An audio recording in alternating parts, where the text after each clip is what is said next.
Hello everyone, you're watching the full review of Moto G, the second generation Moto G recently launched by Motorola in India, and I'm Gogi from Gogi.in.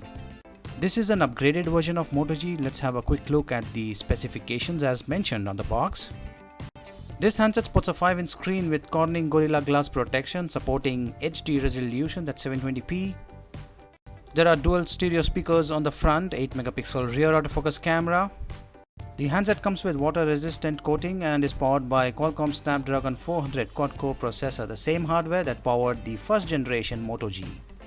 The handset runs KitKat out of the box with 1GB RAM and 16GB internal storage. Inside the box you'll find the second generation Moto G, quick start guide, in Hindi and English languages, warranty booklet, travel charger with the micro USB pin, earphone, standard earphones that you get with Motorola handsets.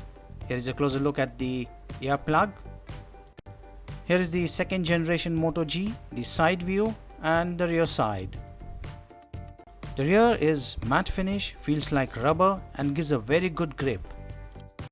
Build quality and the finishing is very good. The handset is slightly curved. It is slimmer towards the edges, but near the camera module it's a bit bulkier, as you can see. 3.5mm audio jack is placed on the top, power and volume rockers are on the right side and micro USB port at the bottom.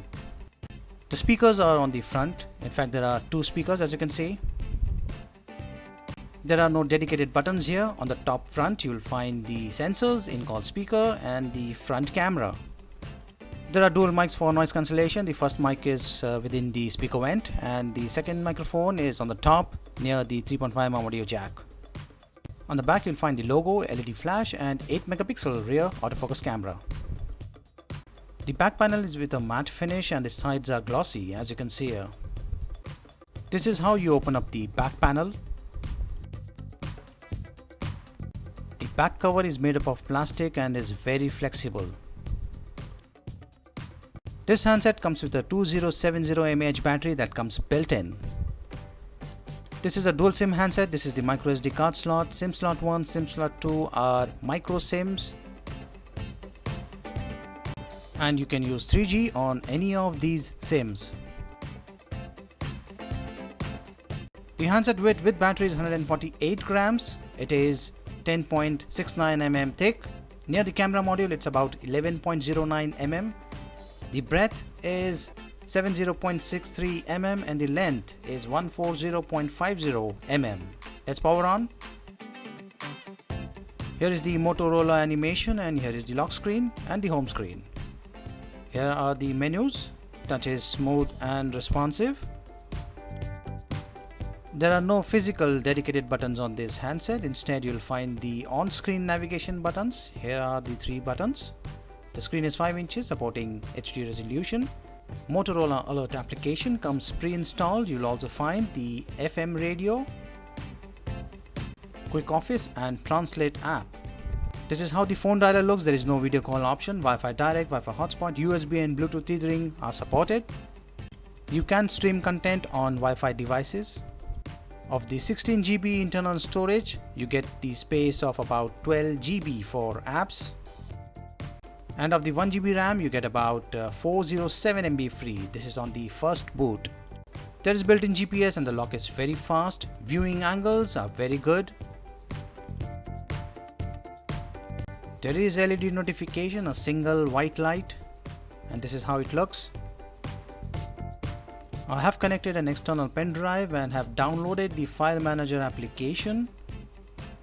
You can access the contents of the pen drive, as you can see here. OTG is supported. Make sure you download a file manager application from Google Play as that app doesn't come pre-installed. System information: ARM Cortex-A7 1.19 GHz. It's using the Qualcomm Snapdragon 400 quad-core processor with Adreno 305 GPU. The chipset used is MSM 8226 running Android 4.4.4 over a 5-inch screen with 1184 by 720 pixels resolution. Some part of the screen is used by the on-screen dedicated buttons. And here are the list of sensors: proximity, light, accelerometer, magnetic and gyro.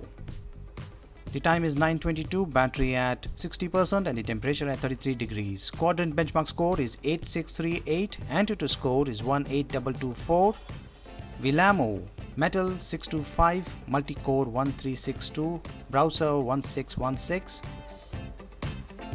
Nina Mark II 57 FPS, and this handset supports 10-point multi-touch. Here is the camera interface similar to as seen on the first generation Moto G handset.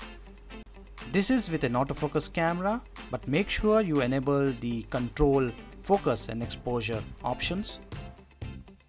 And then you can drag this circle anywhere on the screen to focus that particular point. There is automatic flash, video mode, panorama, geo-tagging, save to SD card, and here is the resolution. Rear camera can shoot in 6 megapixel resolution in widescreen mode and 8 megapixel in 4:3 aspect ratio. And here is the shutter sound, you can switch it on or off. Front camera is 2 megapixel in widescreen and 1.6 megapixel in 4:3 aspect mode. You can shoot videos in 720p resolution, that is the maximum supported, and you can also shoot in slow motion video in 720p resolution. I'm going to record a video. You can click still images while the video recording is on, and this video got recorded in 720p resolution at 30 frames per second. After 35 minutes, the battery dropped by 11% and the temperature is 36 degrees. I've set the brightness to the maximum and Wi-Fi is on. I'm going to play this video shot using the same handset in a loop. I played this video for about 10 minutes, the battery dropped by 2% and the temperature is 35 degrees. Let's play some games. I've installed the Asphalt 8 and the Modern Combat 4. Both these games got installed on the internal storage. There is an option to move to external SD card and I'm going to try moving the application. Free space is 8.3 GB, that is the internal space. I'm going to move MC4 to external card and it has moved, and the free space now is 8.4 GB, that's hardly any free space. These games did not move to the external card, in fact the data files are still on the internal storage. The gameplay however is very smooth.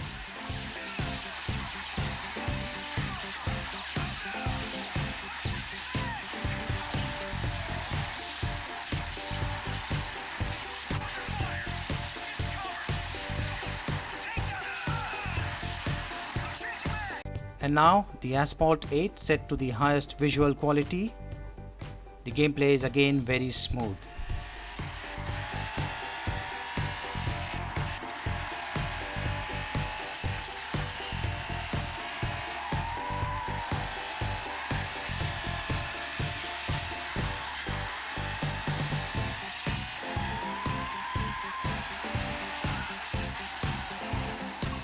I played these games for about 24 minutes, the battery dropped by 11% and the temperature is 39 degrees. Battery performance is very good. The Motorola Moto G 2nd Gen, as mentioned, is an upgraded version of the Moto G handset. It is powered by the same Qualcomm Snapdragon 400 quad-core processor running Android KitKat with 1 GB RAM. The Moto G 2nd Gen comes with these upgraded features.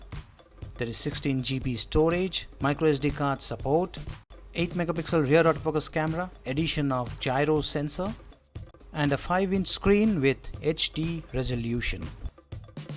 There is hardly any differences between these two models. In fact, if you have used the Moto G, you are not going to like the Moto G Gen 2.